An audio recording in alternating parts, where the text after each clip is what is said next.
You know, we're kind of getting to the point where we ought to think about moving these cows, I think. They were kind of hauling at me this morning, and yeah, we can kind of gather up in that little meadow there, and if the gates, one of us go ahead and open the gate once we get there.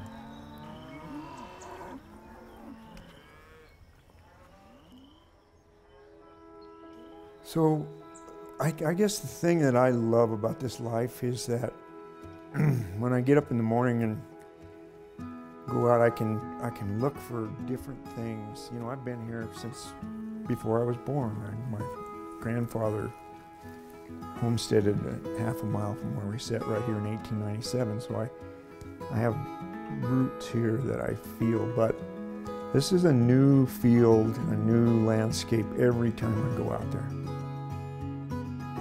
When you make your living directly from a piece of land and from your relationship with everything that that land is doing and everything that those animals are doing, you're in it good or bad, and in fact you're in it even more deeply on the days when it's 30 below and the wind is blowing. You know, the San Luis Valley is a place that the average precipitation in a given year is 7 inches. That comes as snow.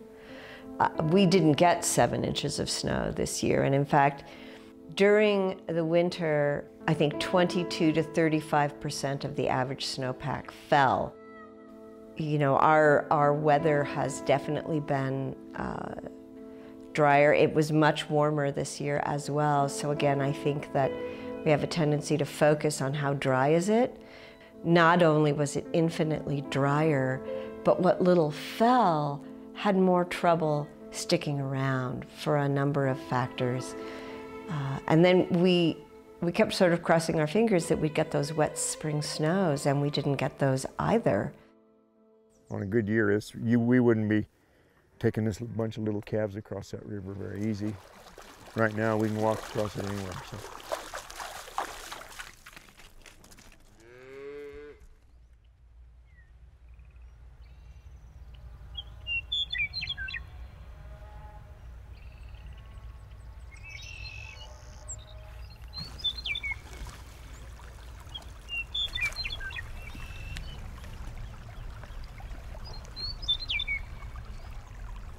There's enough water coming down this ditch to set 3 or 4 tarps. So you want to set many tarps so you can spread that water out and get it going to many places you can. On a normal year, I think that if you were up here on May 21st or 22nd, whatever day it is, you'd see probably between 50 and 100 CFS going on down the creek right now. And for right now to be at, you know, that's probably about 5 to 6 CFS. You know, a lot of times March is our heaviest snow month, but we were certainly, you know, hoping and praying we'd get some in March, but just didn't get anything to speak of. So it's pretty devastating to see it look that low this early in May.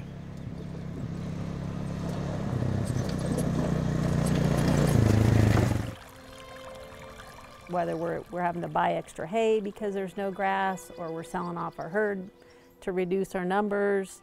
I mean, those are direct impacts to our pocket. And, you know, if you have a year or two in a row of those, you're really in dire straits. Music bed.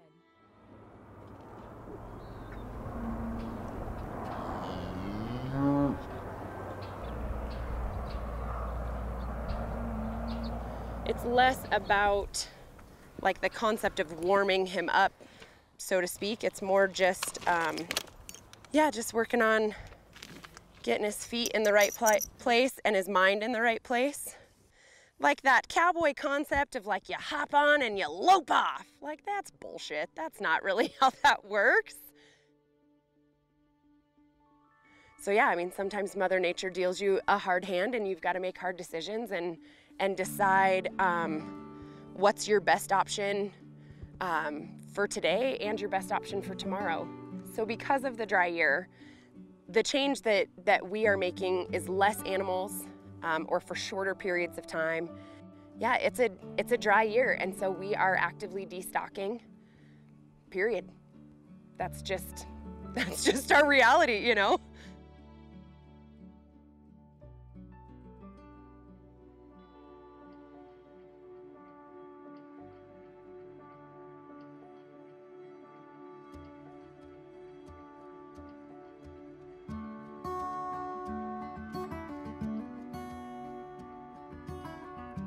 I don't know that people have consciously started to alter some of their practices in order to increase their soil's capacity to hold water. And that ultimately, I think, is going to be one of the most important things we in the agricultural community can do and actually demonstrate to urban communities.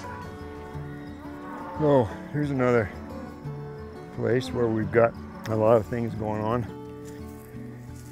So this grass stand here, along with those cottonwood trees, has a lot of litter on the ground.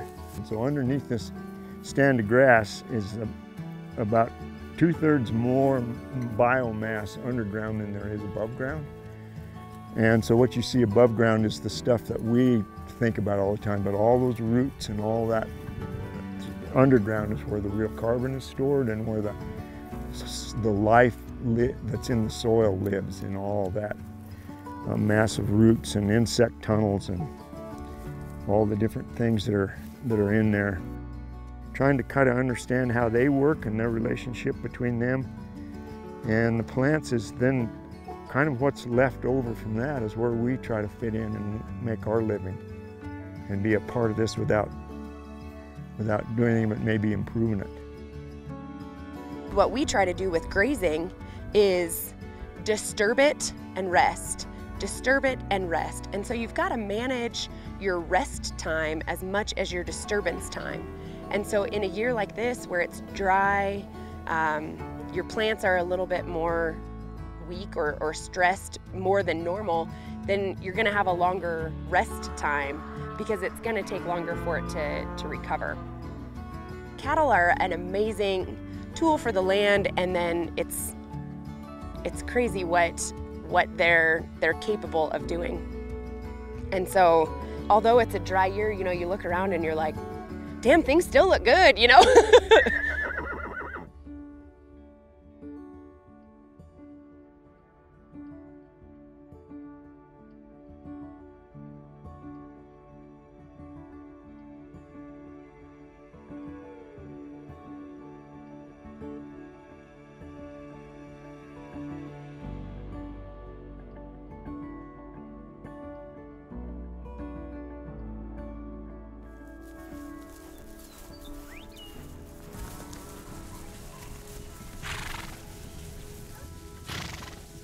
Having experienced 2002, having lived through that once, I think it more prepared me for this one because, you know, we started thinking ahead a lot earlier about how to manage it.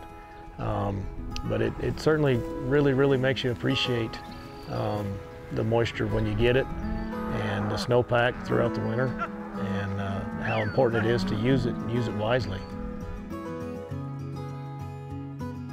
It's a tough life, and you know, I think it's not for everybody. You know, there's lots of different, you know, challenges and trials and tribulations you got to go through, and you got to, you know, appreciate the good years because the bad years aren't usually too far behind.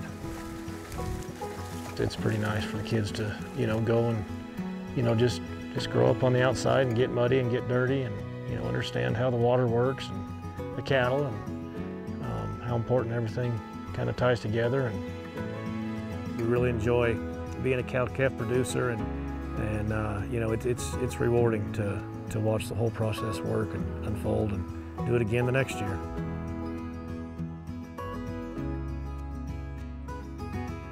We're building an alternative to what is, I guess, people would like to call traditional, but I think it's really conventional agriculture.